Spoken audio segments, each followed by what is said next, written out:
Now let's talk some more about the inner critic. To recap, we learned that creativity peaks at around 5 years old, and as we learn to criticize and judge our ideas, that suppresses or squashes our imaginative and creative inspirations before they even have an opportunity to be fleshed out. So while we're still talking about neuroscience in the brain, there is another process that happens that's important to understand as you seek to become more creative and imaginative. Neuroscience research confirms that most adults do too much ruminative thinking, which is often judgmental and self-critical. The reason this is important is because these judgmental and critical thoughts can suppress or hinder creative ideas before they even have a chance to see the light of day. Take the imposter syndrome, where your inner critic tells you that you're simply not good enough, that despite your achievements, you're going to be found out as a fraud. In all my work with senior leaders over the years, I have found that this critical inner voice is alive and well in everyone. Even for the most outwardly successful people, it's there.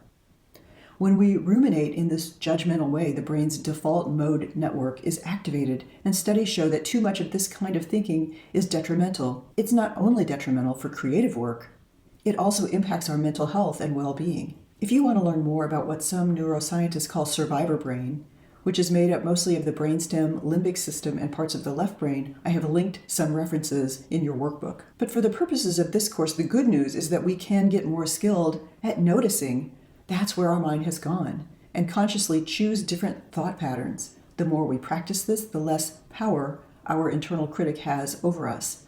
So that's why I wanted to include this lesson on silencing your inner critic now, as we're still understanding brain function. Let's dive in a bit deeper to learn why harnessing your inner critic is important in allowing your creative and imaginative self to flourish. In my Soul Artist Experience courses, I combine creativity and personal development. Through my work with clients, I've become keenly aware of the negative self-talk that arises in all of us. It's that unrelenting inner critic who can make life hell. Many of us successful, balanced managers and leaders are plagued in our life by an overly judgmental voice that takes up residence, heightened particularly when we're under stress. I can't tell you how many times adults I work with negate their creative abilities and say things like, I don't have a creative bone in my body, or I'm not artistic. Learning to quiet this internal critic is a crucial skill, not only in developing your creativity, but also for your well-being and resilience. I want you to practice becoming more conscious of negative self-talk and taking steps to notice and then quiet your inner critic or judge. Nearly every adult I know has an abundance of abusive self-talk. We tend to focus on our weaknesses rather than concentrating on our strengths, on our gifts, talents, skills, and abilities. This hypercritical habit starts young. It's often prevalent in girls. Some people are not very consciously aware of their own habit of negative self-talk. So next we will do a fun exercise to notice and practice quieting your inner self-critic. This exercise will do 3 things.